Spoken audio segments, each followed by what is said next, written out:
The original cowboy. The forgotten horseman.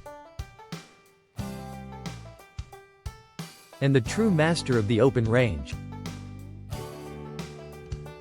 Today, we're diving deep into the untold story of the Mexican vaquero, his history, his influence, and the fun facts you probably didn't know. Saddle up. Our story begins over 500 years ago, in the dusty hills of colonial Mexico. The year was 1519. Spanish conquistadors had arrived in the New World, and with them came a new way of life, including herds of cattle. As ranching took root in what was then known as New Spain, a new class of skilled horsemen emerged. The vaqueros, from the Spanish word vaca, meaning cow. But here's the twist. Most vaqueros were indigenous men, taught by the Spanish how to ride, herd, and tame animals. They mixed native resilience with European technique, creating a unique cowboy culture that would soon shape an entire continent.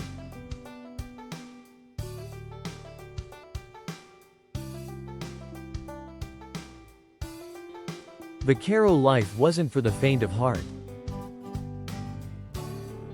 These men braved scorching sun, wild animals, and rough terrain, all from horseback. From sunrise to sunset, they drove cattle across hundreds of miles of open land. They carried a set of iconic tools. El lazo, the lasso, to catch runaway steers. Espuelas, spurs for guiding horses. And of course, the wide-brimmed sombrero to beat the heat.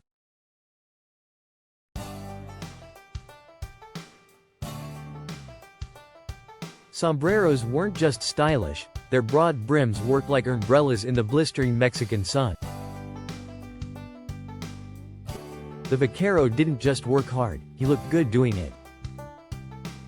Their clothing was built for function and flair.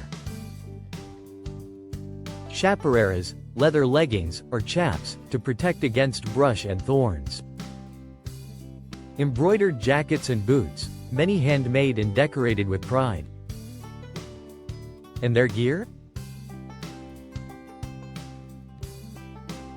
Often hand-tooled from rawhide and saddle leather.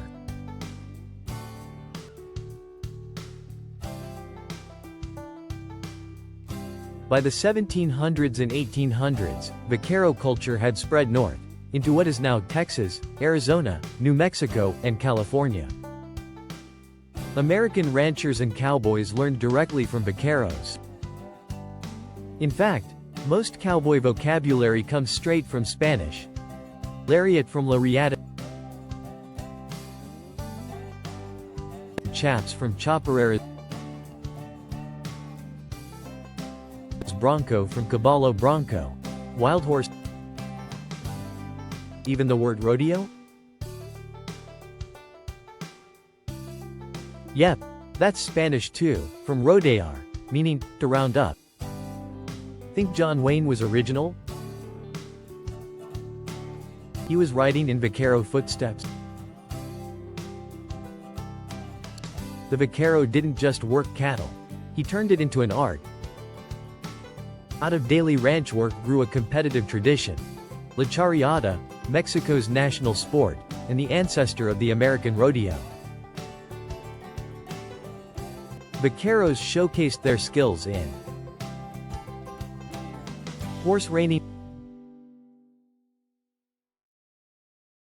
bull-tailing, roping competition, and death-defying bronco riding. Today, you can still see the spirit of the vaquero across the Americas. In every rodeo, every ranch hand, every cowboy movie, there's a little bit of vaquero history.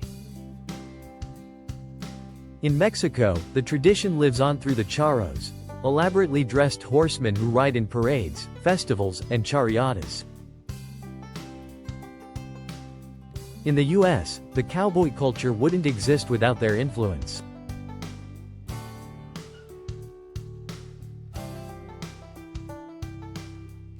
There's even a Vaquero Heritage Month celebrated in some communities to honor their cultural impact.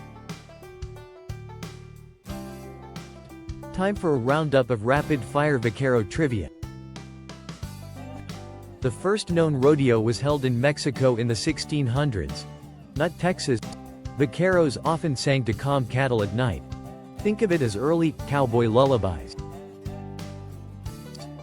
They invented the modern saddle horn, essential for roping cattle. Some vaqueros were so skilled, they could rope a steer from full gallop, blindfolded. The vaquero isn't just a figure from the past, he's the foundation of cowboy culture as we know it. His story is one of grit, grace, and great influence. So next time you tip your hat to the Wild West, remember the true pioneer of the range. The Mexican Vaquero. The legend behind the legend.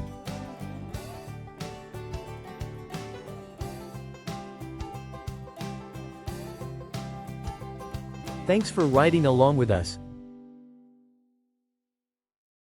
Hit that like button, subscribe for more Wild West history, and share this video to spread the legacy of the Vaquero.